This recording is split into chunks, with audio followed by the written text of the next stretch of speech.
Alright, welcome back to 1 Hour Sports Table. We're discussing the fall of Man City and Pep Guardiola. Is the woes of City a tactical stubbornness or fatigue? Guardiola's tactical genius has never been questioned, until now. Known for his meticulous approach to every detail, Pep has often tinkered with his formations and playing styles to stay ahead of the curve. However, his adaptability may have hit its limit this season. Over-reliance on tactical perfection. Pep's insistence on positional play and intricate passing triangles requires players to operate at peak mental and physical capacity. After years of playing this way, it's plausible that the team is suffering from tactical fatigue, with players struggling to maintain the intensity required for Guardiola's system. Opponents may have finally cracked the City code. Aston Villa's victory is a perfect example of how teams are now compacting their defense, disrupting City's rhythm, and exploiting their high defensive line on counter-attacks. Pep's refusal to switch to a more pragmatic style could be costing his side points. Could it be squad depth or overhaul issues? While injuries to key players like Rodri are often cited as reasons for City's struggles, blaming the absence of one player in such a deep squad feels overly simplistic. The cracks might be deeper than they appear. Aging core, the backbone of City's dominance, players like Kevin De Bruyne, now 34, and others, are either aging or less consistent. Guardiola has been known to phase out older players, but this transition hasn't been seamless. New signings not firing. The high-pressure sides of players like Josko Gvardiol and Matheus Nunes haven't translated into instant impact. They lack the cohesion and chemistry of the established core, making City less effective in key moments. Lack of leadership is also seen in the City squad.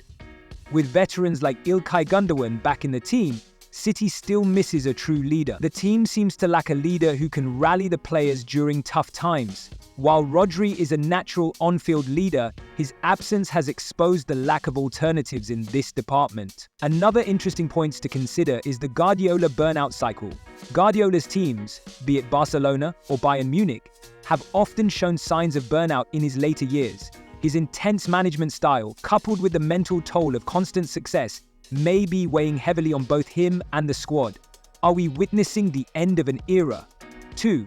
Is Erling Haaland hurting the system? While Haaland's goal-scoring exploits last season were record-breaking, critics have suggested that his style of play forces City into a more predictable attacking pattern.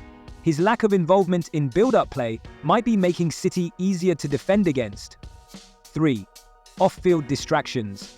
There's speculation about unresolved issues within the club hierarchy. Could Guardiola's rumored dissatisfaction with the club's transfer dealings or ongoing Premier League investigations into City's financial dealings be seeping into the dressing room? There are broader issues beyond tactics and personnel, issues such as mental complacency.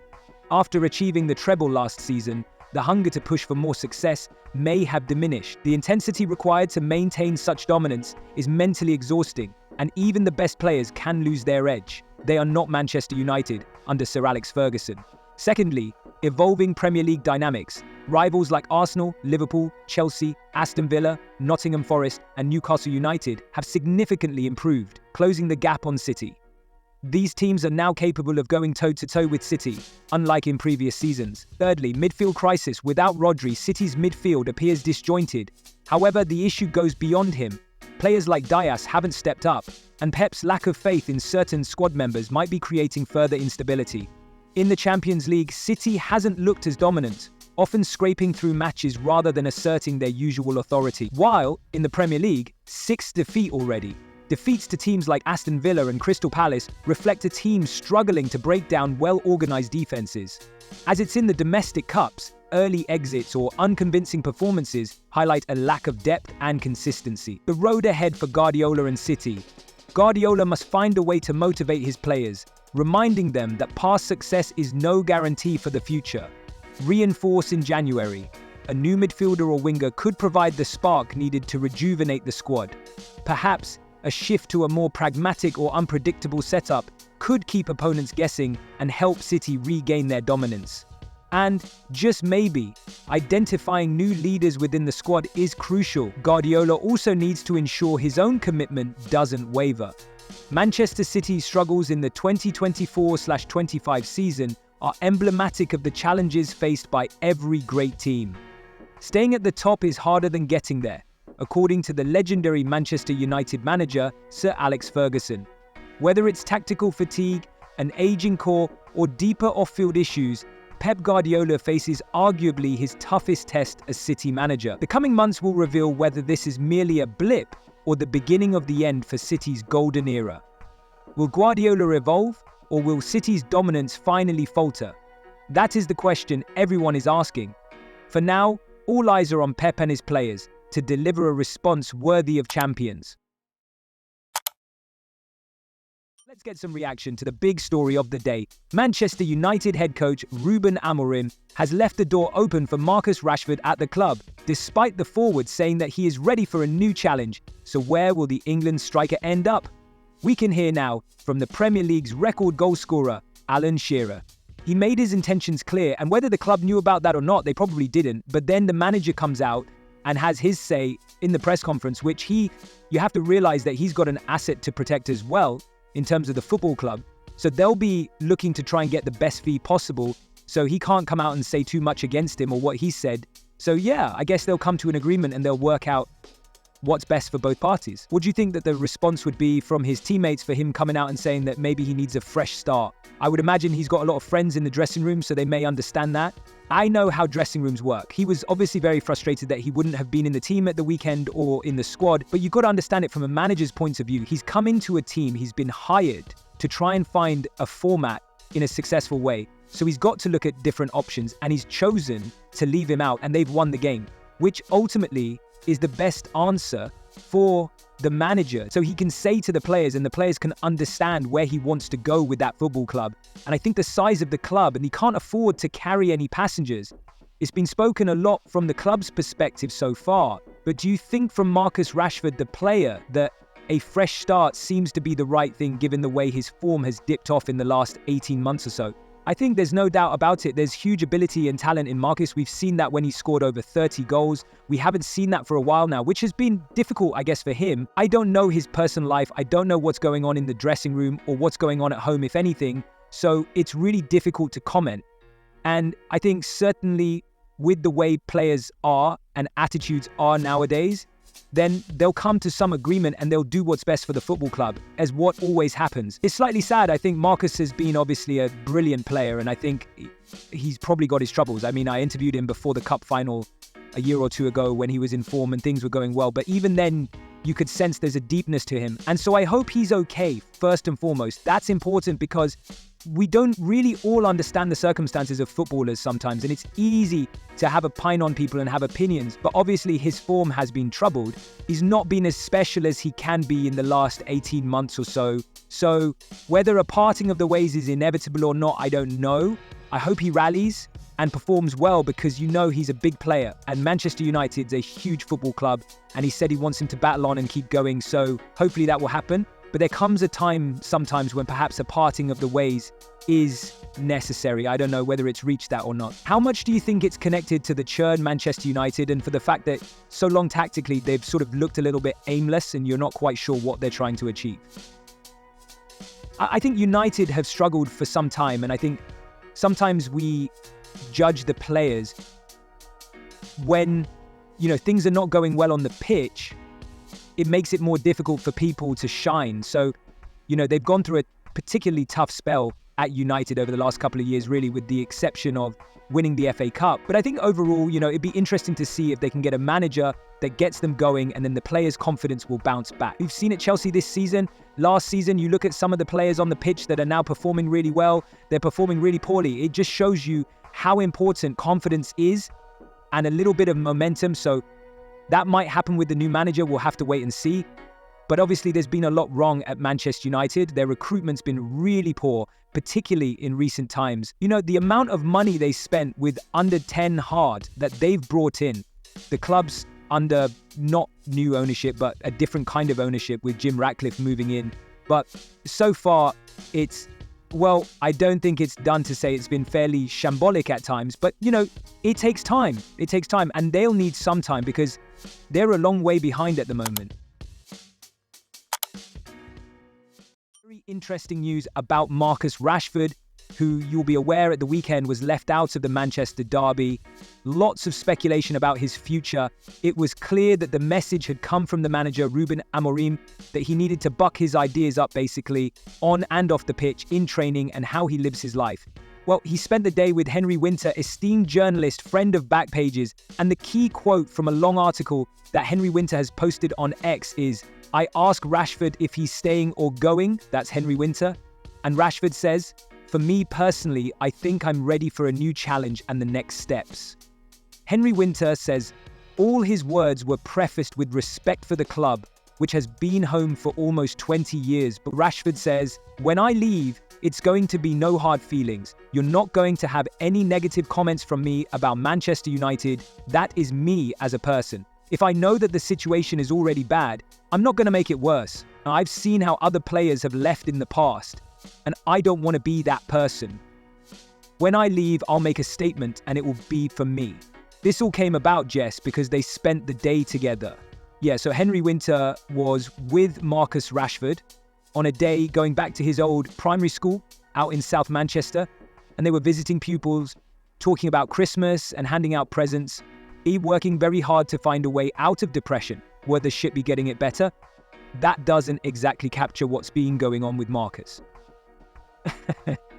This hasn't come out of the blue as such. Perhaps what has come out of the blue, though, are these quotes of Marcus Rashford. This is the first time we've heard from him where he's acknowledged that there is going to be a time, perhaps in the near future, that he will leave Manchester United, his boyhood club. His form has not been its best in the last couple of seasons, and both the current manager, Ruben Amorim, and the previous manager, Erik ten Hag, have stated their dissatisfaction with his performances on and his personality off the pitch as well. Adar. So these quotes for the first time from Marcus Rashford just confirming that it looks like in the near future he is ready to leave Manchester United and move on. We have asked Manchester United for a comment. They haven't given us any comments at this stage. Rashford also said it's disheartening to be left out of a derby, but it's happened. We won the game, so let's move on. It's disappointing, but I'm also someone, as I've got older, I can deal with setbacks. What am I going to do about it? Sit there and cry about it, or do my best next time I'm available? He also says elsewhere in the article by Henry Winton that he's posted on X, "I do feel misunderstood, but I'm fine with it. I'm a very simple person. I love football. That's been my life from the beginning." Back to 1 Hour Sports, where we will be reporting Jamie Carragher's comment about the situation of Marcus Rashford at Manchester United. Good to see you, Jamie. We've got to start with the champions. They've swept everything before them for a number of years. All of a sudden, they can't win a game. After the game, Pep says, "I'm not good enough." What did you think when you heard that? I think over the last couple of months, he's probably right. But we all know he is, one of, if not the greatest, manager of all time. And every time you watch Man City, you feel like this will be the moment when they get back to what we've seen in the past. And you feel at some stage that it can't get any worse. And it feels like it does. I think that final game, and then at least that was a draw. I mean, it wasn't a great game yesterday. I think we should say that even if City would have won that game 1-1-0, as it looked like it was going to happen, I think we'd have still been coming here today just saying City are not right. That win doesn't mask what we've just seen in these last few weeks or what we saw yesterday. But to lose the way they did towards the end of the game, great drama, great for us. But no, I think psychologically, it's another massive draw. It's going to be tough to come back from it. Can you see any signs of a fix? No, the only way you fix this, and this is what I felt 2 or 3 weeks ago, is the January transfer market. They've just got so many players of a certain age in the same position, and signings that they've made over the last 12, 24 months have not been good enough. And when you're asking them now to step up, they're not at the level that's needed. I think of probably Nunes, Doku, who've come in. You think of course, a Calvin Phillips, who was brought in a couple of years ago as well. Silvinho's come in. I think the stars and the legends of Manchester City, you think of De Bruyne, you think of Silva, you think of Rodri being out. they need help and the players who are coming out can't provide it right now. Yeah, really different feel on the other side of Manchester, of course. Ruben Amorim made a really big decision beforehand, didn't he? Rashford and Garnacho out of the matchday squad. How significant do you think that was and will be? It's significant in that I think early on we see this with most managers who come in. You want to send a message to the squad about the standards of the football club. I think in some ways it feels a bigger decision than it actually is because it looks like a big message. He's left Marcus Rashford out. I mean, is Marcus Rashford in the best 11, really? How good is he? We're not talking about a world-renowned superstar here. I actually think we talk about Marcus Rashford too much, if I'm being totally honest. He's a good player. He's not a great player. He's been a really good player for Manchester United. It is time for him to leave the club. But whether there'll be any takers with the wages the lad's on and things like that, who knows? Whether it's Jennifer, I just think a parting of the ways is inevitable at some stage. And I think for Manchester United and Rashford, the quicker that comes, the better. Do you like the look of Amorim? Yeah. Just because, listen, you take a liking or a dislike sometimes to say it in managers, the way they come across in interviews or something they say, or maybe how they react after wins or defeats. We're all scrutinizing managers. That's why it's such a tough job. I really like the cut of his job. He comes in and he speaks well. But listen, it's all about results. And I think that was a big one for him. Because I think when a new manager comes in, no one's expecting Man United to win every week. We know they're not good enough. But I think when you bring a new manager in, you want them to see a couple of big wins against good opposition and a top manager in Pep. And he's beat Pep now twice in maybe a month or so. So it shows he's obviously got the ingredients to be a top manager. But there's so much competition in the Premier League. But I think over the next 18 months, we'll probably give him an easy rag because we know there's a lot to turn around at that football club. But that was a big one to build belief with his own players and supporters in his methods. Well, it looks like Liverpool have got a good one in Onslaught, a good result for them at the weekend, considering everything. Do they enjoy, do you think, being front runners in the Premier League? I'm not sure, to be honest. I think they'd rather be there than be in the position of Chelsea or Arsenal today because of the event. So yeah, I guess a bit too late for that. They've dropped 4 points in the last couple of games, but we keep talking about teams having a bad patch. Now, dropping points is a bad patch, if you like, but I still think there's enough in those games not to get overly worried about Liverpool.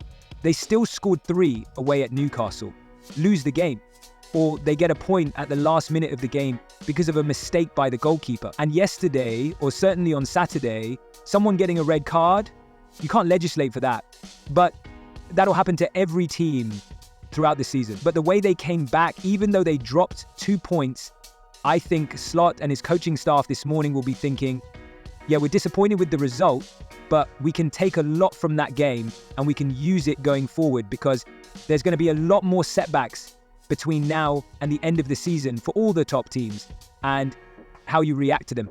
And I think Liverpool reacted really well. At the weekend, they did. Do they look like champions to you? I think watching that game, I felt like I was watching a champion team. That's what they would do in a situation like that. And if Liverpool could have won that game, I think psychologically what that would have done to Arsenal, City or Chelsea as well. But I think with the situation they found themselves in, to get a point out of that, that was a really good point. And that's what champions do. When you think they're going to lose a game, you find a way of either getting a point or winning it. Point for Arsenal. I don't think they'll be as happy with their point as Liverpool. What do you make of Arsenal? Because they didn't capitalize on Liverpool. They didn't score a goal. Do they have to go in the market in January and get themselves a striker? I don't necessarily think it's a striker as such. I think it's an attacking player. For me, I think when you see this lad here, Saka on the right side, and then you see what Arsenal have on the left side, it's like chalk and cheese. Now, Martinelli and Saka 2 or 3 years ago were almost at a similar level, and Saka's just jumped up to be one of the best players in European football in his position. And Martinelli, unfortunately for him, hasn't joined them. And I've always felt in these last 2 years, and even at the start of this season, I thought City would win the league. But the reason I've never really gone for Arsenal is because I always feel they're a world-class attacker short, not necessarily the guy through the middle. But there's something just, when I think of what the other teams have, you think of the forwards Chelsea have, you think of the forwards Man City have, you think of the forwards Liverpool have. Arsenal haven't got that quality. Tactically sophisticated setup that focuses on balancing solid defense, fluid midfield transitions, and aggressive attacking play. It features 3 central defenders, centre-backs, 4 midfielders, 2 wing-backs and 2 central midfielders. First here are the 3-4-3 formation works. First here are the key features. Number 1, defensive solidity. 3 centre-backs form the core of the defensive unit, ensuring stability even when wing-backs push forward.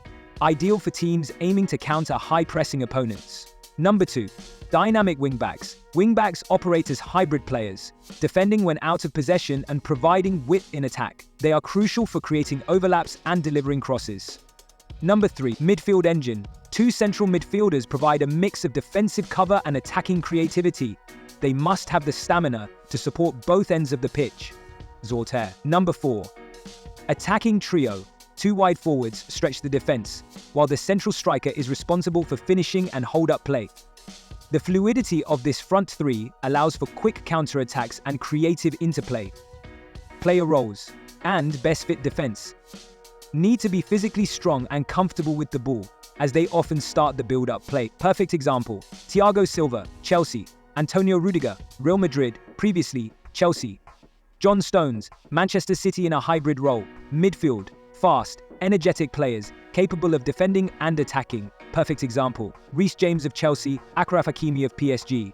Central midfielders, one should be a defensive-minded player, while the other provides creativity. Perfect example, N'Golo Kante, Chelsea and Luka Modric in earlier seasons. Attack with 3 players, wide forward/wingers, quick, technical players who can beat defenders and score. Perfect example, Eden Hazard, Chelsea. How does this 3-4-3 formation differ with other football formation that made it hard for players to adapt? Say 4-4-2, strengths, superior width due to wingbacks, allows for 3 attackers, increasing offensive options. Defensively solid with 3 centre-backs, it has its own downsides. The weaknesses, it requires extremely fit wingbacks, vulnerable to quick transitions if wingbacks are caught out, while for the 4-4-2 formation, strengths, compact and defensively robust with 2 banks of 4, simple and easy to implement. Weaknesses, midfield can be overrun by formations with 3 midfielders, limited attacking options compared to 3-4-3. Key difference, the 3-4-3 provides more attacking fluidity, with 3 forwards and better width through wingbacks, while the 4-4-2 prioritizes defensive stability and simplicity. Premier League clubs using 3-4-3 to win the league. 1. Chelsea, just by being in the same space as them, was like watching the world change. Under Antonio Conte, Chelsea mastered the 3-4-3 formation, securing the Premier League title. Key players, defense, Cesar Azpilicueta, David Luiz, Gary Cahill. Midfield, N'Golo Kante, Marcos Alonso, Victor Moses. Attack, Eden Hazard, Pedro, Diego Costa. Conte's use of dynamic wingbacks, Alonso and Moses, was revolutionary in England. Manchester City, 2022/23, hybrid role. The accordion appealed to variations. He occasionally employed a 3-4-3 structure in possession, with players like John Stones stepping into midfield to create overloads. The 3-4-3 is a tactically demanding formation that emphasizes flexibility and control. Its effectiveness depends on having technically gifted and physically fit players, especially in wing-back roles. If it's Premier League clubs like Chelsea 2016/17 and Manchester City 2022/23 in hybrid roles have showcased its success, highlighting its ability to adapt to modern football demands. While it offers more attacking options than a 4-4-2, it requires precise execution and the right personnel to succeed. Down on where they were last season. It's the lowest points tally they've had in the last 3 seasons at this stage. Is that Arsenal falling off a little bit? Is it where other teams pushing past them a little bit? I think they've had their dip early. They've had it when Odegaard was out missing. I think they've dipped and they've dropped points. He's back now. I think one thing they need to do is get their defenders fit as quickly as possible because they're going to miss them. They've got a world-class goalkeeper. I just think Liverpool will have a dip. There will be a time, whether they fall out of the top 3, which I've suggested, saying Chelsea might finish second, might be a bit of a hangover for me from last night. But listen, I think that it will be very, very tight. Very, very tight. But I just think Liverpool will lose some football matches at the moment. They haven't had a dip. Everyone has a dip. And I think Arsenal are capable of winning 10, 15 games, winning them. And I don't see any other team doing that, being capable of being able to do that, not even Man City. But you look, Clinton, since the start of last season, I know it's the subject area we've returned to multiple times with Arsenal down the last season, but since the start of last season, 91 goals they've scored in all competitions. 91 goals they've scored have been scored by midfielders. 40 have been scored by strikers. Might that be not having that out-and-out strike the reason why they could fall short again? We say it year upon year. Why are they not going to get a number 9? But somehow Arsenal always get results. Listen, that's not being critical of Havertz, because I think Havertz has done a fantastic job playing as a false number 9. But I think he's probably better coming from a deeper position. He does cause problems. They rely too much on Saka. Other players have to step up to the mark. You look at Martinelli, you look at Trossard. These other players, they need to get goals. But I always looked at it and I thought someone in Newcastle fans would shout at me on the TV. But Isak in that team, or Watkins Villa fans would shout, would be fantastic for Arsenal. The way they want to press, and they're always on the front foot and they can stretch in behind. Because when you have a centre forward that's stretching in behind, that frees up space for older guys. But at the moment, Arsenal fans will say it's working for them. So do they need a number 9? We cannot be on here talking about strikers that I think would help Arsenal and improve them. But at the moment, it is working for them. I think the interchange between Saka and Odegaard, I know you don't probably think they need one, so I understand that. But at the moment, it's working for them, so we can't really complain about it. Why are you less in showboating? I just look at Arsenal and the way they play.